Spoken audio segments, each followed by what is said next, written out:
The UN has been forced to pause food deliveries in northern Gaza due to increasing chaos in enclave.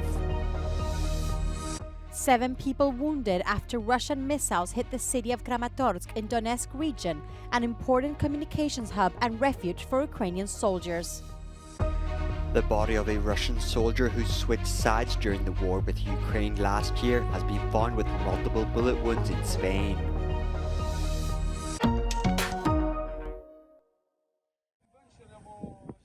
The United Nations Food Agency is pausing deliveries of aid to northern Gaza. A spokesperson said the decision had not been taken lightly, but that safety and security could not be guaranteed for those delivering aid and those receiving it. There is, quote, complete chaos and violence due to the collapse of civil order, he said. On Sunday, 8 trucks had been met with gunfire. The pause in food distribution comes as a UN study found that 1 in 6 children in Gaza was acutely malnourished. Every time a family is displaced, they become more and more desperate, they lose some more resilience. And that's really a consideration when we are so worried about the threat of famine across the Strip.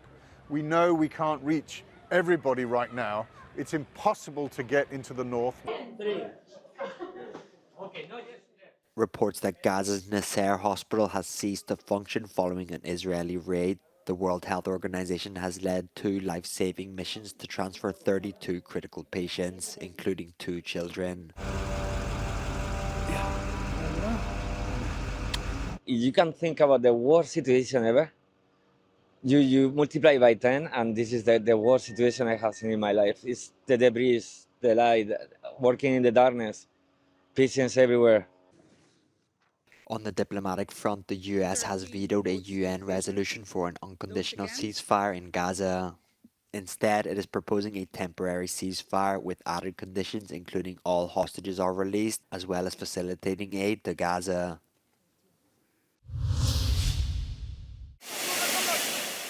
At least 7 people were wounded after Russian missiles hit the city of Kramatorsk in Donetsk region.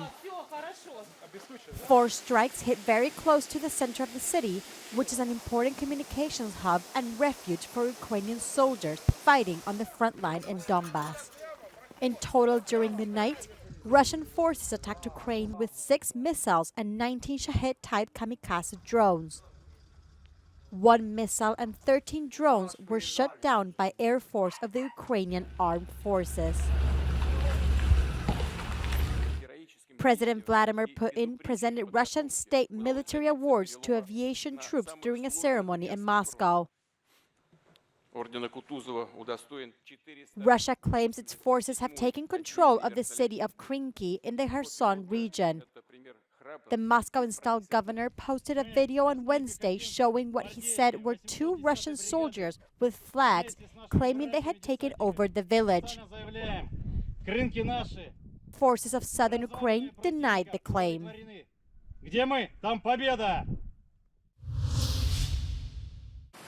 Only days after the death of Alexei Navalny, EU member states have agreed on a 13th package of sanctions against Russia, including companies from Turkey, North Korea and China accused of providing Russia with advanced technology and military goods manufactured in the EU. We must keep degrading Putin's war machine, says the European Commission President Ursula von der Leyen. For Brando Benifei, a socialist member of the European Parliament, sending a political message to Russia is the key.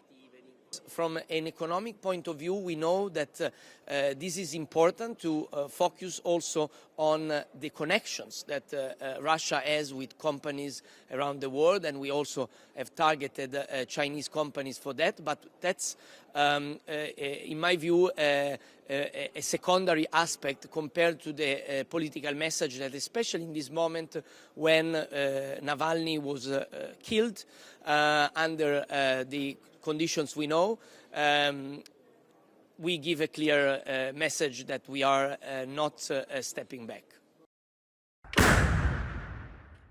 This new round of measures will be formally approved before the 24th of February, the day that marks 2 years since the start of the war in Ukraine. However, the overall impact of the sanctions on the Russian economy over the last 2 years is disputed. In 2023, Russia experienced a 3.5% economic growth, more than almost all European countries, and is expected to keep it at 2.6% in 2024, according to the IMF. But for Benefei, it is worth persisting. If we take more initiative on our own and we are more united as a European Union, speaking with our voice as a European Union with the rest of the world, that we can isolate more Russia, and this message needs to be given to the elites of that country so that they can also push those that are in the room of the buttons in Kremlin to change direction and change the situation. In this round of sanctions, nearly 200 people and entities have been added to the blacklist, which now reads more than 2,000 names. Police say a bullet-riddled body of a man found in an underground car park in La Cala, near the eastern port city of Alicante, is that of a Russian pilot who defected into Ukraine last year. Maxim Kuzminov was found dead after allegedly moving to the town on the Mediterranean coast, in an area popular with holidaymakers. Last September, during a news conference, Kuzminov said he had switched sides because he opposed Russia's war on Ukraine. He also said that Ukraine promised him $500,000 in state payments, new documents, and protection for his family. Kuzminov's body was found alongside documentation matching his nationality, but with a different name. A burnt-out car apparently used by the attackers was found nearby. At first, police thought the killing was gang-related, but now the finger of blame is pointing to the Kremlin. In the past, its assassins have carried out a series of killings across Europe.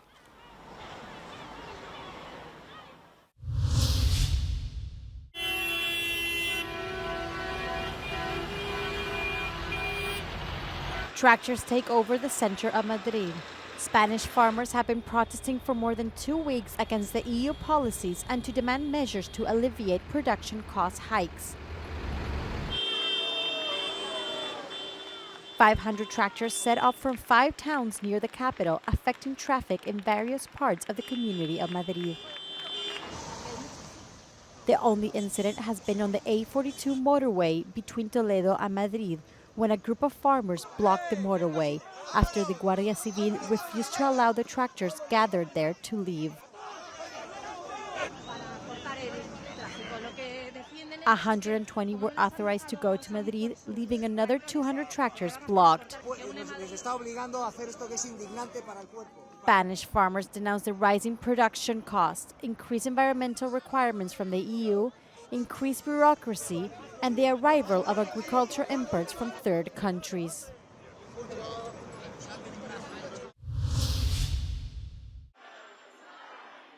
Julian Assange's spying activities put innocent lives at risk. That's what U.S. lawyers said on the second day of his extradition hearing in London. The American government wants the WikiLeaks founder to face 17 spying charges on its soil over his website's publication of classified U.S. documents almost 15 years ago.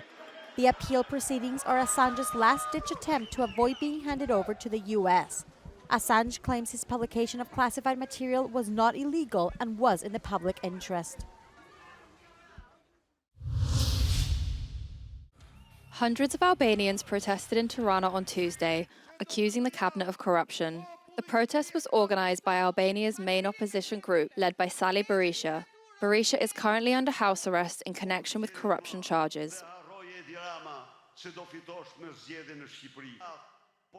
Protesters threw stones and flares at police officers before ending the protest peacefully.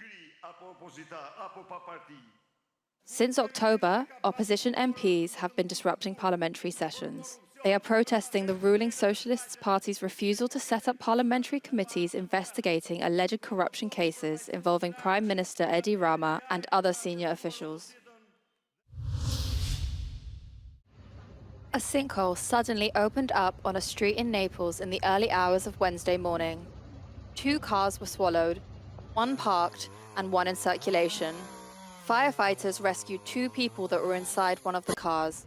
Both suffered minor injuries. Firefighters also evacuated 20 families from a nearby building. Instances such as these are frequent in the city due to the condition of the underground water networks and leaks in the sewage system. Famous World War II D-Day landing beaches could soon become a UNESCO World Heritage Site. This year is the 80th anniversary of the day 150,000 men landed on Omaha, Juno or Gold Beach in Normandy, France. Operation Overlord marked the beginning of the liberation of Europe from the Nazis' grip. 10,000 young men never made it. Until now, UNESCO has refused to classify war sites, but the institution has changed its mind and is ready to study this application. With a career spanning over 50 years, Martin Scorsese has been awarded with Berlinale's honorary Golden Bear Prize for his lifetime achievement. The 81-year-old legendary director has directed classics including Taxi Driver, Goodfellas and The Wolf of Wall Street. His latest film, Killers of the Flower Moon, has been lauded by many, including the Berlinale Film Festival directors, as his greatest achievement. The Berlinale for me is really important because, you know, in 1980, I think it was 43 years ago, we premiered Raging Bull here. And so it was a very special spot in my heart for Berlin. It took us a while to come back, but we came back with the Rolling Stones. We came back with the Rolling Stones, yes. The iconic film, The Departed, was screened to a sold-out audience following the award ceremony in Berlin, where stars including Sharon Stone were also invited to the special screening.